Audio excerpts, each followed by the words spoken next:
Saya ingin menyampaikan bahwa di dalam Islam tidak ada tuntunan-tuntunan yang mengaitkan kekuatan-kekuatan kepada benda-benda tertentu yang memberikan manfaat atau madarat selain semua tumpuan kita kepada Allah. Silahkan minta, ya, ada yang minta dalam sholat, minta biasa berdoa, kemudian kalau kita minta pun dengan menggunakan wasilah misalnya, boleh, itu ada di Quran surah kelima, ya, Al-Maidah ayat 35, ya ayyuhalladzina amanu taqullaha wabtaghu ilaihil wasilah, hai orang-orang beriman, tingkatkan takwamu kepada Allah dan cari wasilah, silahkan untuk mendekat kepada Allah, untuk memohon dan untuk mengabulkan apa yang kamu harapkan selama bermaslahat dan baik. Apa di antara wasilah-wasilah dimaksud? Bisa dengan amal-amal kita, lewat sholat, lewat sholawat pada Nabi SAW, atau kita mengundang orang soleh misalnya untuk mendoakan, boleh. Adapun menyimpan hal-hal tertentu, baik yang ditanam sifatnya di bawah rumah, disimpan di atas rumah, atau di dalam rumah benda-benda tertentu, itu termasuk hal yang sangat berbahaya bagi akidah, harus kita tepikan. Resikonya nanti terjebak kepada syirik, karena saat menyimpan-nyimpan seperti itu, jin nanti ikut ke situ. Jin, ya, ada jin yang menyertai kehidupan kita di dalam rumah, namanya dasim.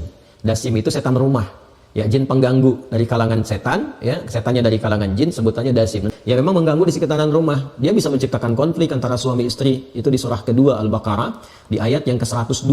Bainal mar'i wa zauji, antara suami dan istri. Dia bisa menciptakan ketidaktentraman di dalam kondisi rumah. Kadang-kadang masuk dalam mimpi, ngasih mimpi buruk, atau memberikan was-was ketika masuk ruangan tertentu dan sebagainya. Ya, lalu setelah itu ya mudah, hadirkan sesajian. Itu pekerjaan jin. Karena itu cara untuk mengatasinya, kalau masih bisa diakses, buang sekalian, ya. Kalau tidak bisa diakses atau diakses menyulitkan sekali, sudah cukup hilangkan keyakinannya, bertobat kepada Allah, hilangkan keyakinannya, tingkatkan ibadah kepada Allah Subhanahu wa taala. Nanti dengan sendirinya jinnya akan meninggalkan. Nanti pengaruhnya akan hilang. Ya, walaupun di awal-awal itu akan terasa, ya, ada gejolak-gejolak seperti menahan kita, tapi kalau kita terus yakinkan, baca ayat-ayat perlindungan. Al-Fatihah 7 ayat, 5 ayat pertama dari surah Al-Baqarah sampai wa ulaika humul muflihun. Kemudian ayat 255, ayat kursi.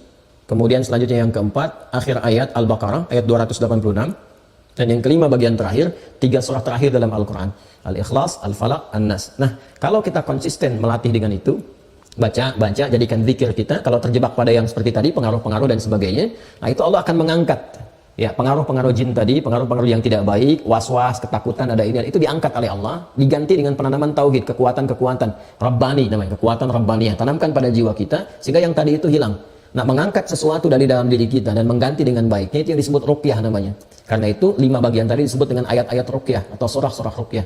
Itu bisa dengan meruqyah diri sendiri, pribadi kita, dia membiasakan. Jadi mengeluarkan sifat-sifat jelek yang ada dalam diri kita, entah pengaruh dari nafsu atau pengaruh dari was-was setan.